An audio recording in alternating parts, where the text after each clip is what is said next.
اللهم لا سهل إلا ما جعلته سهلا وأنت تجعل الحزن إذا شئت سهلا. ربي يسر ولا تؤسر وتمم بالخير.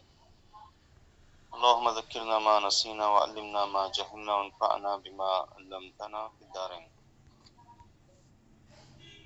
اللهم يا معلم إبراهيم علمنا ويا مفهم سليمان فهمنا. اللهم آمين.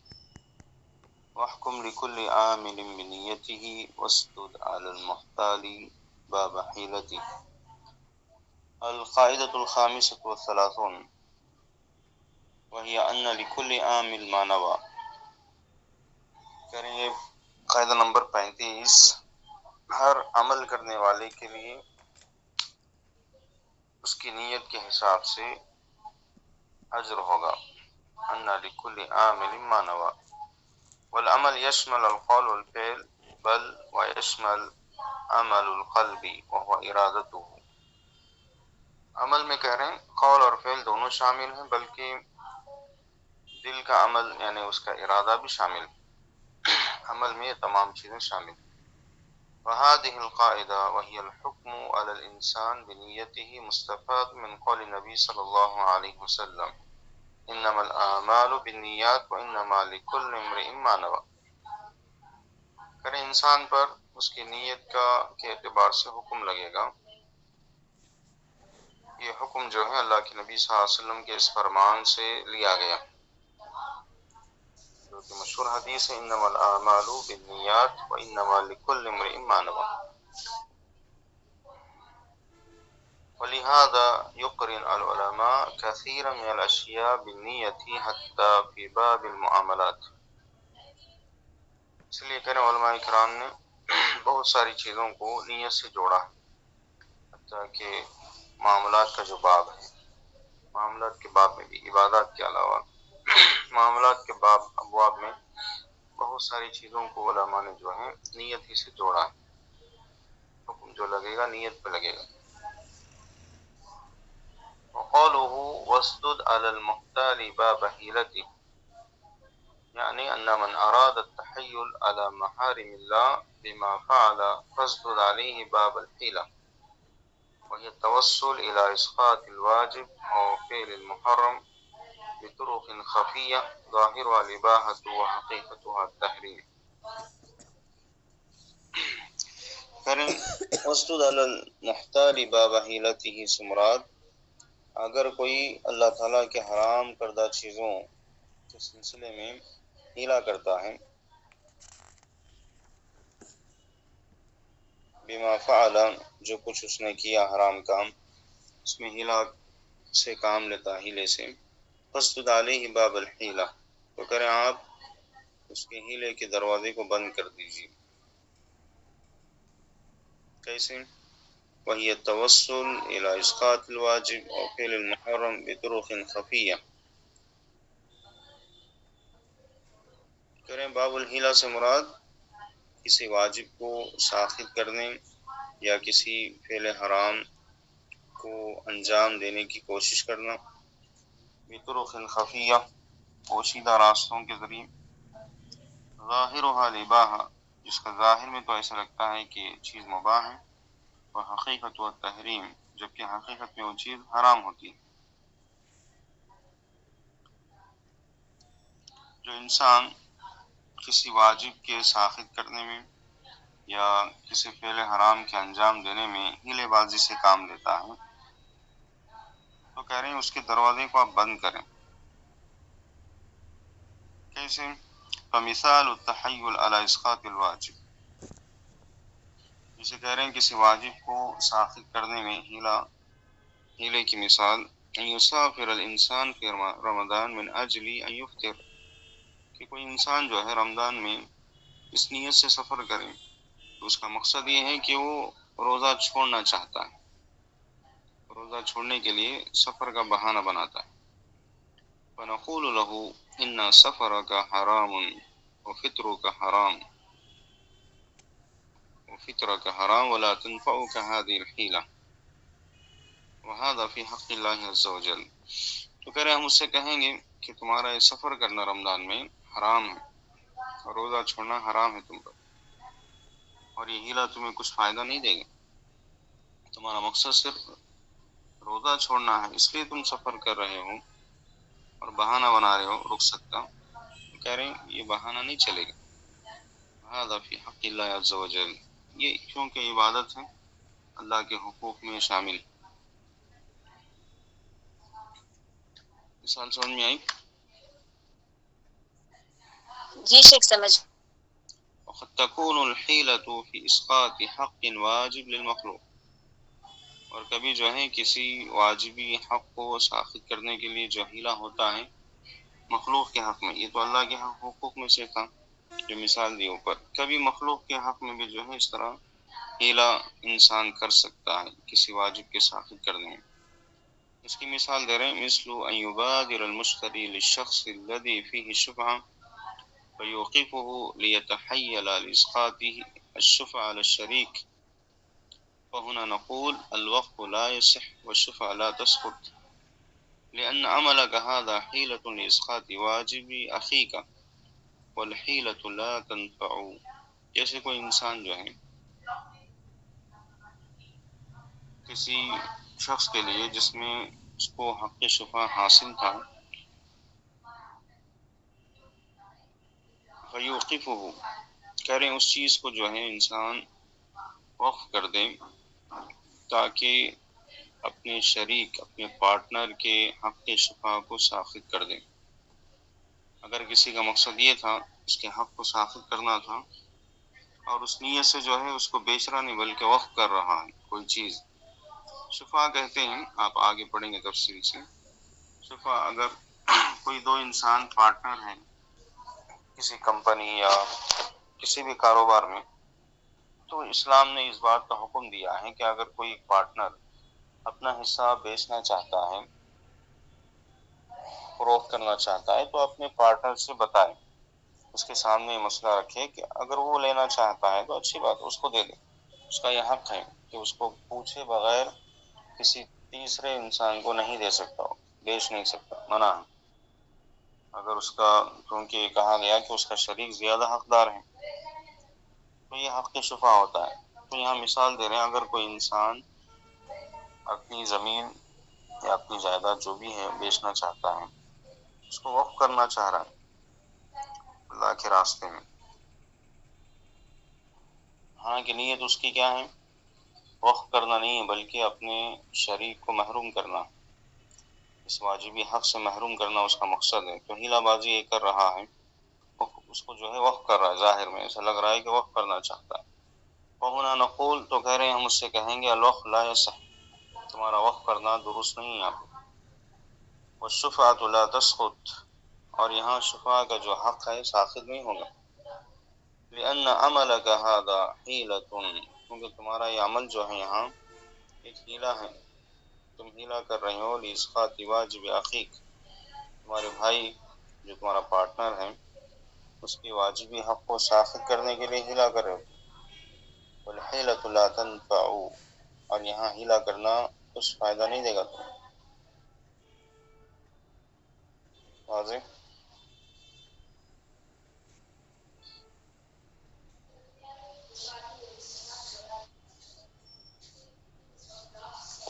جی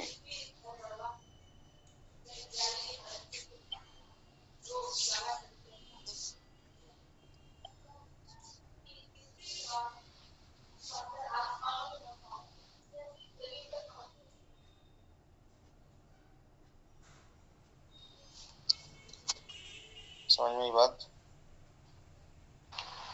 جی شیخ.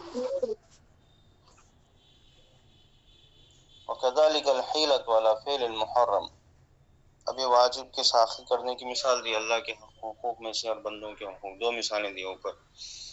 اسی طرح کسی حرام کام کے انجام دینے کے سلسلے میں ہیلا کرنا.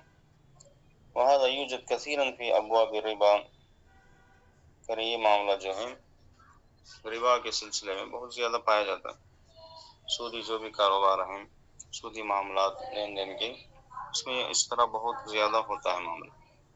تجد بعض الناس لا یأتی الربا صریحا، کہہ رہے بعض لوگوں کو آپ پائیں گے کہ وہ صراحت کے ساتھ جو ہے سود نہیں لیتے کھلم کھلا، ولكنه يتحيل عليه، لیکن وہ لوگ ہیلا کر کے جو ہے کسی بہانہ کر کے اس کو حلال کرنے کی کوشش کرتے ہیں. کحالت العینہ مثلا، جیسے اینا کا معاملہ ہے، اینا کرنے والے کی حالت کیا. اینا کیا ہے؟ بأن يبيع سلعة ب100 إلى أجل ثم يشتريها ب80 نقدا، فهذا كأنه أعطى 80 ب100 لكنه تحيل على ذلك بالأخذ الصوري الذي أخذه. بیع العینہ حدیث میں منع کیا گیا. اینا کیا ہے کہ انسان کوئی سامان 100 روپے میں جو ہے ایک وقت مقررہ کے لیے ایک سامان بیچے 100 روپے میں، پھر دوبارہ جو ہے اس چیز کو خریدیں 80 روپے میں نقدن. 100 روپے میں جو دیا تھا وہ بطور قرض، پھر اسی مجلس میں 80 روپے میں واپس خرید لیں. تو اس طرح ہیلا کر کے کیا کرتا ہے، وہ 80 میں خرید لیتا ہے، 20 روپے کا فائدہ ہوا، کم کر دیا اس کی قیمت. نقد دے کر جو ہے 80 روپے نقد دے کے اسی چیز کو واپس لے رہا ہے، اور سامنے والے کو دیا تھا 100 روپے میں، جو وقت مقررہ 1 مہینہ یا 2 مہینے جو بھی مقرر ہو، دوبارہ اس سے 100 روپے حاصل کرے گا. تو کہہ رہے ہیں فَهَذَا كَأَنَّهُ أَعْطَى 80 ب100. تو اس کی مثال ایسے ہی ہے، گویا اس نے کیا کیا، 100 کے بدلے 80 روپے دیے اس نے، 100 کے بدلے 80 روپے دیے، 20 روپے کا فائدہ ہوا. لیکن تحیل علی ذلک، لیکن اس کو حاصل کرنے کے لیے اس نے ہیلا کیا، بالاخذ الصوری الذی اخذہ، اس طریقے سے کیا ظاہر میں جو شکل جو صورت بنی یہاں پہ عقد کی، اس عقد کو انجام دے کر ظاہر میں جس کی صورت بیع کی تھی، لیکن یہ ہیلا بازی تھی، اصل میں حالت ہیلے کی تھی، جو بیع کی شکل میں اس نے جو ہے انجام دینے کی کوشش کی. تو اس طرح یہ بیع العینہ ہے جس سے منع کیا گیا، جو کہ سود ہیں، سودی کاروبار میں سے. مثال سمجھ میں آئی؟ نہیں شیخ.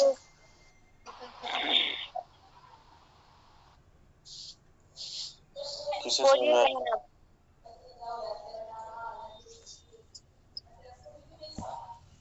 کس کو سمجھ میں آئی؟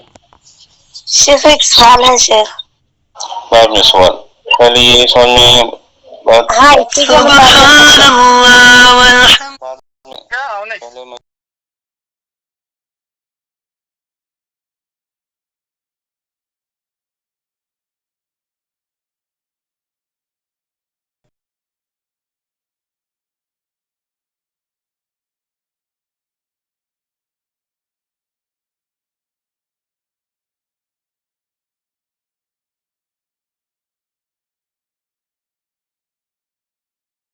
کر کے وہ سود کا ہی یہ کر رہا.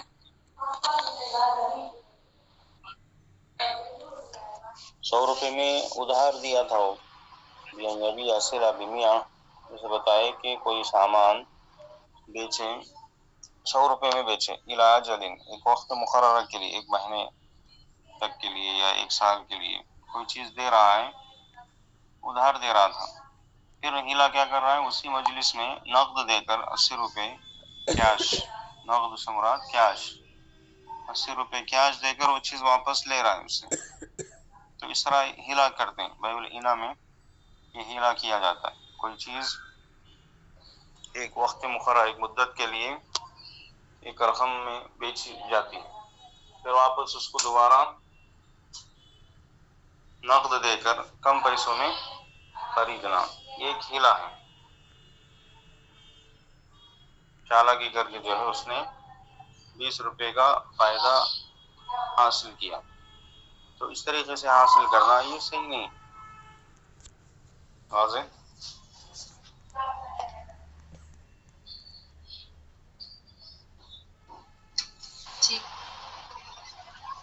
ہاں، کیا سوال ہے؟ شیخ اب سونے کا ریٹ زیادہ بھی ہوتے رہتا کم بھی ہوتے رہتا تو ہمیں سونا خریدتے، اس کے بعد ہم نہ پیسوں کی ضرورت رہتی، ہمیں وہ بیچتے، اس وقت سونے کا ریٹ زیادہ رہتا تو ہمیں کم قیمت میں خریدے رہتے، پھر جب ہم نہ پیسوں کی ضرورت رہتی تو ہمیں جا کر وہ بیچتے تو زیادہ پیسے آتے نا شیخ، ایسا یہ بھی سود میں شامل ہوتا کیا؟ دیکھیے قیمت بڑھ رہی ہے، آپ سامنے والے کو تو دھوکہ نہیں دے رہے، مارکیٹ میں ویلو بڑھ رہی بس، تو آپ کو فائدہ ہو رہا ہے تو آپ بیچ رہے ہیں فائدہ حاصل کرنے کے لیے، اس میں کوئی حرج نہیں ہے۔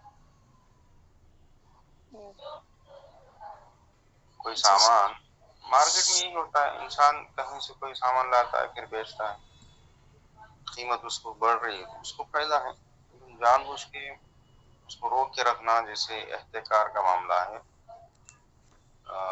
کھانے پینے کی چیزوں کو جس کی ضرورت ہے لوگوں کو، شریعت نے منع کیا ہے کہ جب چیزوں کی ضرورت ہے تب روک کر رکھیں اس بہانے سے کہ اب قیمت بڑھے گی میں اس کو بیچوں گا، یہ منع ہے۔